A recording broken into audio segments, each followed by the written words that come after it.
இதில் பார்த்தீங்கன்னா ஆண்டவராக 3 வார்த்தை சொல்ல யாருமே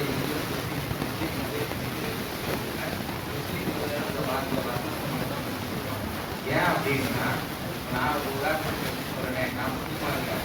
இப்போ நான் ஒரு கொஸ்டின் கேட்குறேன். ஓகேவா?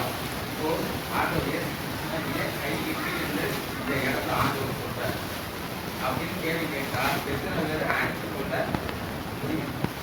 ஆண்டவர் சிலுவையில் ஏன் கை வச்சு சொல்கிறார்? அப்போ அவர் கடவுளா அப்படின்னு நீங்கள் கேட்பாங்க. நிறைய பார்த்தீங்கன்னா இந்த வருஷத்தை ஒரு வருஷம் என்ன பண்ணுவாங்கன்னா ஆண்டவரை சிலுவையில் என் தேவனே ஏன் இதை கை செய்யணும்? அப்போ அவர் கடவுள் இல்லையா அப்படின்னு ஒரு கொஸ்டின் மார்க் இருக்கு. சில பேருக்கு அநேக முறைப்பாடு எந்த இடத்துல இருக்கிறதோ அந்த வசனத்தெல்லாம் எடுத்து மற்றவங்க சொல்லுவாங்க. நம்ம ஆண்டவரை ஏற்றி இந்த இடத்துல வந்து நம்ம ரொம்ப தெளிவாக இருக்கிறோம். நம்ம கேள்வி கேட்கும்போது நம்ம பதில் சொல்கிற நிறைய பேர் அவங்க ஏன்னா வேதத்தை அவங்க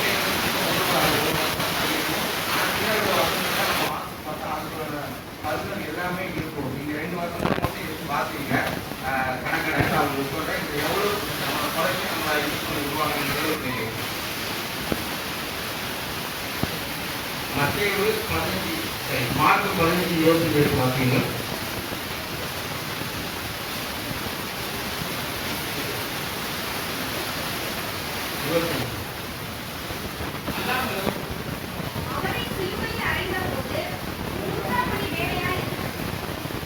யோவான் 19:14 பார்த்தீங்க. 16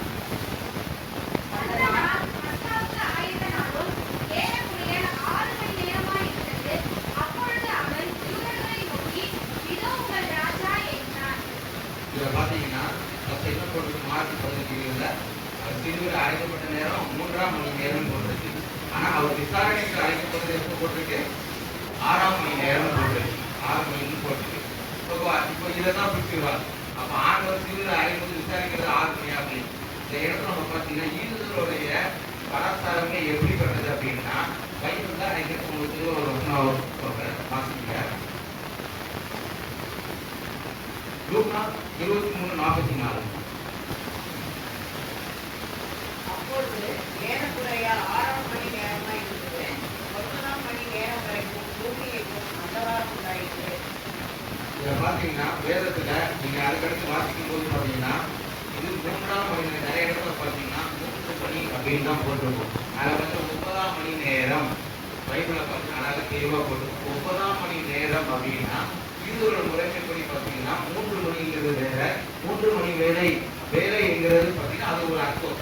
யூதரோட முறைமைப்படி எப்படி கொண்டாடுவாங்கன்னா 3ஆம் முறை அப்படின்னா அது 9ஆம் மணி நேரம் அப்படின்னு தான் அர்த்தமா. அதாவது அவங்க முறைமைப்படி நம்ம இப்போ பகல் இரவு சொல்றோம்ல அதே மாதிரி அவங்களுடைய முறைமைப்படி பார்த்தீங்கன்னா இந்த 3ஆம் மணி நேரமும் 6ஆம் மணி நேரம் வேலையில் அப்படிங்கிறதுக்கு ஒரு அர்த்தம். அந்த வேலைங்கிற அர்த்தத்தை வந்து 2 பிரிவா பிரிக்கிறாங்க. அது என்ன அர்த்தம் அப்படின்னா அந்த அர்த்தத்துல ஆண்டவராக இயேசு கிறிஸ்து இவங்க சொல்றது முறைப்பாடு சொல்றாங்கல்ல அந்த முறைப்பாடு இதுல வந்து பாத்தீங்கன்னா 3 மணிங்கிறது சாதாரணமாக குறிக்கும். 3ஆம் மணி வேலை என்பது அதிகாலை 9 மணியை குறிக்கிறது. இதுதான் வந்து என்ன பண்ணலாம் இந்த இதை குறித்து வச்சுதான் வந்து என்ன பண்ணலாம் ஒரு கொஸ்டினா நம்மகிட்ட கேட்பாங்க. நம்ம நல்லா ஒரு தெளிவாக நம்ம இருக்கணும். அவங்க பதில் சொல்வதாக இருக்கணும். நான் சொல்லுவேன் கூட இந்த தேவன் கைவிட்டான்னு இருக்குது. ஆனால் நான் 2 பேருக்கு மட்டும் சொல்லிட்டு அதுக்கடுத்து வசந்த ஒரு முக்கியமான மையமான கருத்துக்களை நான் முடிக்க ஆசைப்படுகிறேன். முதலாக பொழுது தேவன் அநேக பேர் கைவிடலாம். ஆனா ஒரு தாய் கைவிடுறதுனா என்ன நடக்கும் அப்படின்னு நம்ம ஃபர்ஸ்ட் பார்க்கலாம். நம்ம தாய்ன்னு சொன்னாலே வந்து பார்த்தீங்கன்னா நம்ம யாரை எடுத்துக்கலாம் அப்படின்னா யாக்கோபோட தாயை நம்ம என்ன பண்ணிக்கலாம் எடுத்துக்கலாம். அவங்க பார்த்தீங்கன்னா 2 மகன்கள் இருக்கிறாங்க. ஆனா யார் மகன் மேல அதிகமா அவங்களுக்கு பாசம் இருக்கு? யாக்கோபு மேல. ஏசா மேல இல்ல. இப்படிப்பட்ட சூழ்நிலை இருக்கும்போது அதை பார்த்தீங்கன்னா யாக்கோபோட அவங்க அப்பா என்ன பண்றாரு, வயசான உடனே இவங்க என்ன பண்றாங்க, எல்லா சூழ்நிலையும் இவங்க தான் இது பண்றாங்க. யாக்கோபு வந்து பாத்தீங்கன்னா எல்லா விதத்திலையும் யார் கூட இருந்து அவங்க உதவி செஞ்சுக்கிட்டே இருக்கிறாங்க. நிறைய ஒரு பக்கம் இருக்கா, ஃபர்ஸ்ட் யார் இருக்கிறாங்க? அவங்க அம்மா தான் இருக்கிறாங்க. எல்லா விஷயத்திலையும் நம்ம பைபிள் வாசிக்கும்போது பாத்தீங்கன்னா அவங்க கூட இருக்கும்போது எல்லா விஷயத்திலும் கூட இருந்து அவங்க ஹெல்ப் பண்றது எல்லாமே இருக்கும். ஆனா அவன் பாத்தீங்கன்னா யாக்கோபு உதவி செய்து முழு ஆசீர்வாதத்தை ஒரு தாய் உதவி செஞ்சுக்கிட்டே இருந்தா. ஆனா லாஸ்டா ஒரு இது வரும் பொழுது அப்போ அவருடைய மனைவி அவருடைய ஆசீர்வாதம் பெற்றுக்கொள்ள மகனுக்கு என்ன பண்றாங்க, ஏதாவது விளையாட்டை போயிட்டு கரை அடித்துக்கொண்டு வாழ்க்கை யார் உதவி பண்ணி அந்த ஆசீர்வாதம் முழுமையா பெற்றுக் கொள்ளலாம்? யாக்கோபு தான் முழுமையா பெற்ற தாய் தான் எல்லா உதவியும் செய்யலாம். அப்ப சொல்லும்போது ஒரு ஆண்டு சொல்லுவாங்க, எந்த சாபம் அது எனக்கு படிக்கணும் அப்படின்னு சொல்லும் பொழுது அதை பார்க்கறதுக்கு சிம்பிளான வேற இருக்கலாம். யாக்கோபு பத்தி நம்ம அநேக நம்ம இதுவாக நம்ம சொல்றோம், அநேக நல்லது பண்ணியிருக்காரு, அதுக்கப்புறம் எல்லாமே நடந்திருக்கு. ஆனா அவர் தாய் ஒரு கைவிட, அதாவது ஒரு ஏசாயா கைவிடுற சூழ்நிலை வரும் பொழுது கடைசியில் யாக்கோபு அவங்க என்ன பண்றாங்க, ரொம்ப நேசிக்கிறதுனால அவங்க மேல கொஞ்சம் பாசம் அதிகமா இருக்கிறதுனால என்ன இங்க நடக்குது அப்படின்னா லாஸ்ட் வரைக்கும் அவங்க என்ன பண்றாங்க, பையனை பார்க்க கூட முடியல. அவங்க இறந்து போனதுக்கு யார் வரல, யாக்கோபு வரல. நீங்க யோசிச்சு பாருங்க, மகன் வந்து ஆசீர்வாதத்தை பெற்று கூட இருந்து எல்லாம் பண்ணலாம் அப்படின்னு நினைக்கிறதுதான் அவர் தாயோட மனதில இருந்தது. ஆனா கடைசி நேசிக்காத மகன் கூட தான் சாகுற வரைக்கும் இருந்தார். தேவன் நம்முடைய சூழ்நிலை ஒரு தாய் கைவிடும் பொழுது என்ன ஆகும்னா முழு வாழ்க்கையும் நம்முடைய வாழ்க்கையும் சரி வாழ்க்கையும் அது கைவிடாகவே போகும். அதுக்கடுத்து நம்ம இன்னொரு இதை நம்ம பார்க்கணும்னா ஒரு சமூகம் கைவிட்டா என்ன அப்படின்னு சொல்றது எல்லாத்துக்கும் தெரிஞ்ச இதுதான். ஆதியாகமம் வந்து நம்ம பார்க்க போறோம். ஆதியாகமம் 16:2.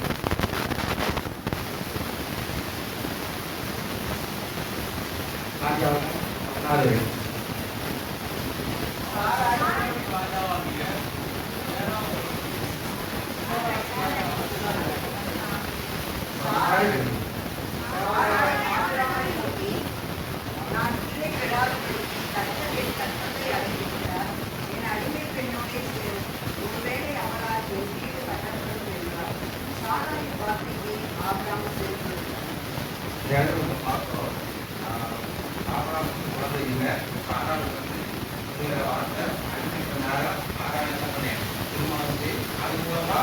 என்னுடைய குடும்பம் சொல்றான் கெட்ட குடும்பம் இதுல பாத்தீங்கன்னா ஆபிரகாம் ஒரு தரப்புல ஒரு கைவிடுதலுக்கு பொழுது அந்த நேரத்தில் ஆபிரகாம் அவர் விசுவாசத்தின் அன்பைதான் அதை எந்த ஒரு மாற்றமும் கிடையாது.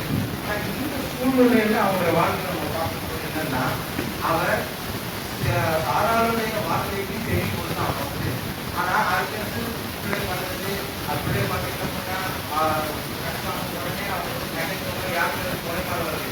இப்போ ஆறாவது போனால் ஆண்டவர் வீட்டில் அவங்களுக்கு அடிமை சொன்னாரு. இந்த மாதிரி நிறைய விஷயம் நடந்தது. இப்போ பார்த்தீங்கன்னா ஆபிரகாம் வந்து பார்த்தீங்கன்னா இந்த இடத்துல எல்லாமே பண்ணுவாங்க. அவங்க குழந்தைகளா இருந்தது, அவங்க கையில் வந்து 80 வயதாக இருந்தது. இந்த சூழ்நிலை இருக்கும்போது ஆண்டவர் நிறைய டைம் பண்ணி இருக்கும்போது ஆண்டவர் 90 வயசு யாரும் கொடுக்காரு, ஈசாக்கு கொடுக்காரு. ஈசாக்கு கொடுக்கும் பொழுது இப்ப என்ன நடக்குது அப்படின்னா ஈசாக்கை பார்த்து யார் நகைக்கிறா, நகைக்கிறான். இப்ப இதை பார்த்த ஒரு தாய் என்ன பண்றாங்கன்னா அடுத்த செகண்ட் பார்த்தீங்கன்னா எனக்கு வாசிகள் ஆபிரகாம் வந்து சொல்லும் பொழுது 29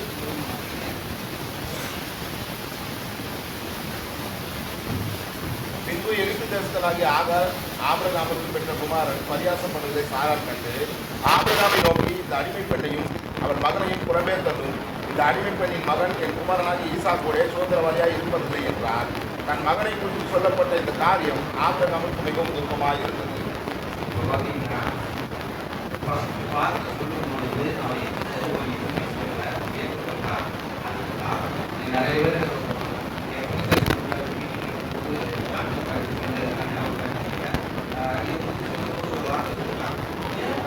வருஷமா ஆபரணம் வந்து ஏன் பிரயாணம் பண்ண 10 வருஷம் வேறு கீழே 10 வருஷம் வரைக்கும் அமைதியாக யார் இருக்கிறாங்க? சாரால் இருக்கிறாங்க. ஏன்னா 10 வருஷம் வரைக்கும் கல்யாணம் குழந்தைகள் கல்யாணம் பண்ணலாம். 10 வருஷம் கழிச்சு குழந்தைன்னா திருமணம் செஞ்சு கொள்ளலாம் அப்படின்னு ஒரு முறைமை இருந்தது. அந்த முறைமைகள் முடிஞ்ச உடனே ஒரு கல்யாணம் செய்கிறா. அப்போ அவங்க வார்த்தைக்கு வந்து யார் செவி கொடுத்தா அப்படின்னா ஆபரணம் செவி கொடுத்தான். ஆனா இப்ப சொல்லும் பொழுது அவன் என்ன பண்றான் அப்படின்னா அவன் சொன்னது அவனுக்கு என்னமா இருக்கிறான், துக்கமா இருக்குது அப்படின்னு. இப்போ அவன் சாரால் சொல்லும் பொழுது சொல்லும் பொழுது ஆண்டவர் இடத்துல கேட்டுருக்கான். என்ன பண்ணுறா ஏசப்பா சொல்லிருக்கீங்க சொல்றான்னு கேட்கலாம். நான் அப்பவும் கேட்கல. ஆனா இப்பவும் அவன் சாரால் சொல்றது கேட்க என்ன பண்றான்னா மூலமா பக்கத்துல போய் இங்க ஓரமா தான் போய் உட்காரணும். அது கண்டுபிடிச்சி பக்கத்துல வாசிங்க 21 வாசிங்க. அப்பொழுது தேவன் ஆபிரகாமை நோக்கி, அந்த பிள்ளையும் அடிமை பெண்ணையும் குறித்து சொல்லப்பட்டது உனக்கு துக்கமாய் இருக்க வேண்டாம். ஈசான் இடத்திலும் சந்ததி விளங்கும். ஆதலால் சாரால் உனக்கு சொல்வது எல்லாவற்றின் கீழ் அடிமை பெண்ணின் மகனும் உன் வித்தாய் இருக்கிறபடியால் அவனையும் ஒரு ஜாதியாக்குவேன் என்றார். பார்த்தீங்கன்னா ஒரு தவறு அமைதியாக இருந்தால் என்ன நடக்கும் அப்படின்னா அப்போ அமைதியாக தான் இருந்தாங்க. ஞானத்தை தேடி வரா. கர்த்தர் தான் ஆபிரகாமை நோக்கி போடுறது. கர்த்தர் தான் அதை தெளிவாக போடுறது. இப்போ நம்ம நிறைய ஆண்கள் பசங்க எல்லாம் என்னன்னா எல்லா இடத்துல அமைதியாக எந்த பிரச்சனையும் வரக்கூடாது. நம்ம அமைதியாக இருக்கணும் அப்படின்னு நினைச்சோம்னா ஆபிரகாம் செஞ்ச ஒரே ஒரு அந்த நேரத்தில் பசங்களுக்கு சாரால் சொல்லும்போது ஆண்டோட அப்படின்னா இப்போ உலகம் முழுவதும் ஜாதி மக்கள் இருக்காங்க பிரிஞ்சிருக்காங்க. ஒரே சொல்லி பாருங்க, அந்த இடத்துல சாரால் வார்த்தை கேட்க அவன் அமைதியாக இருந்தான்.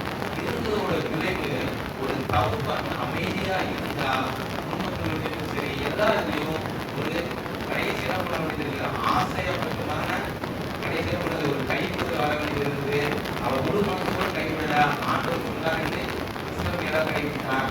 உண்மையிலையும் ஆண்டவர் அந்த ஒவ்வொரு சூழ்நிலையிலும் நீங்கள் பாலிய பசங்க கைவிட எல்லா இதுலையும் பார்த்தீங்கன்னா ஆண்டவர் மனசை எல்லாரும் கைவிடுவாங்க. ஆனால் என்ன பண்ணுவாங்க, ஆண்டவர் நம்மளை சேர்ந்து கொள்வாங்க. மறுபடியும் ஒரு வருஷத்துக்கு மட்டும் வாசிங்க வசனத்தை 27 முன்னாடி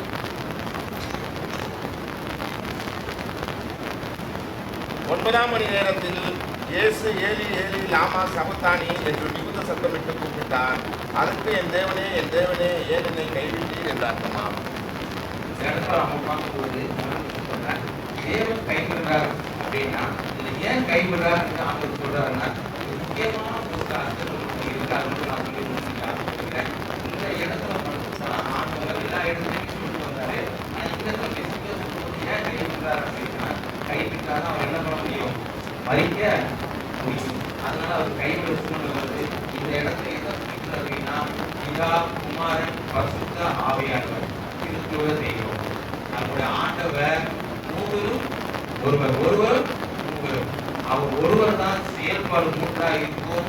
நீங்க அந்த இடத்துல அதான் ஆண்டவர் தெளிவாக சொல்லும் பொழுது அவர் அதான் கைவிட்டீர் அப்படின்னா கைவிட்டாத உலகம் முழுவதுக்கும் ஆண்டவர் என்ன பண்ண முடியும், ஒரு லட்சியம் கொண்டு வர முடியும். சொல்லணும்னா சின்ன எதிர்ப்பு நம்பிக்கை ஆசைப்படுகிறேன். இதெல்லாம் கவுன்சிலர் உங்களுக்கு தெரியும். நிறைய பேர் கவுன்சிலர் தான் 3 ஒன்னா நிறைய பேர் கொஸ்டின் கேட்டு நம்ம குழம்புவாங்க. நான் சிம்பிளா உங்களுக்கு சொல்லி கொடுக்கிறேன். பார்த்தீங்கன்னா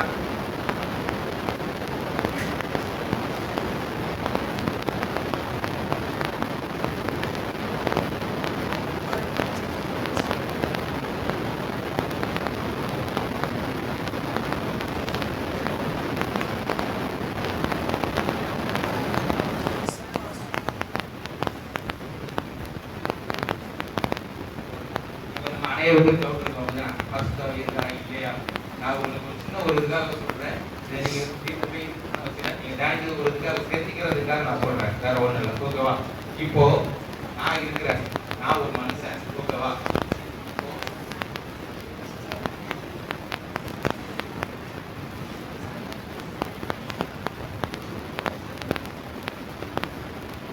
இப்போ நான் ஓகேவா? இந்த வார்த்தையும் என்னுடைய தானே. ஓகேவா? இப்போ நான் ஊதுறேன், இந்த வார்த்தை என்னுடைய தான். நான் ஒருத்தன், ஆனா என் மூலம் என்ன ஆகுது? ஒரு 3 செயல்பாடு கிடைக்குது. தேவன பிதாவாக இயேசு கிறிஸ்து ஏன் மூலமா வந்தார் அப்படின்னா, இந்த உலகத்தில் வாழ்க்கை மக்கள் வந்து பாவமா இருக்கும் பொழுது பிதாவானவர் எனக்காக இறங்கி வர முடியல. அதனால என்ன பண்ணாருன்னா, அவருக்கு வார்த்தை இப்போ வந்து பார்த்தீங்கன்னா, நான் வந்து இந்த வார்த்தையை உருவப்படுத்த முடியாது. அந்த வார்த்தை உருவப்படுத்த முடியாது. ஆனால் பரிசுத்த ஆவியானவர் நினைத்தாருன்னா, இயேசு கிறிஸ்து நினைத்தாருன்னா, இது 3 என்ன பண்ண முடியும்? அவர் கொடுக்க முடியும். அதனால ஆண்டு என்ன சொல்றாருன்னா, பிதாவானவர் கீழே இறங்கும் பொழுது இந்த வார்த்தை யார் மூலமா கொடுக்குறாரு?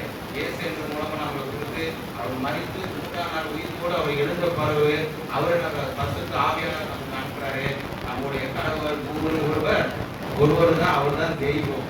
எல்லாம் தெளிவா நீங்க யாரும் எது கேட்டாலும் பேச தேவையில்லை, அவர் தெளிவா சொல்லலாம். இது ஒரு உதாரணத்துல நான் உங்களுக்கு சொன்னேன், காட்டினேன். நீங்க இந்த வசனத்தை கைவிடுதல் அப்படின்னா, கைவிடுற நோக்கம் ஒன்னே ஒண்ணுதான், கைவிட்டாதான் இறக்க முடியும். அவர் ஒவ்வொரு தீர்ப்பு தான் கணக்கு வச்சுக்கிறார். அவருடைய குமாரனை கைவிட்டுவாரா? யாரால கைவிட முடியாது. அப்போ கைவிட்டா மட்டும்தான் ஒரு இறப்பு நடக்கும், அது மூலமா ஒரு உயிர்கள் நடக்கும். இந்த வசனத்துல நம்ம கற்றுக்கொள்ள ஒன்னே ஒண்ணுதான், இது நம்முடைய தேவத்திற்கு தேவன் அப்படிங்கிற மாதிரி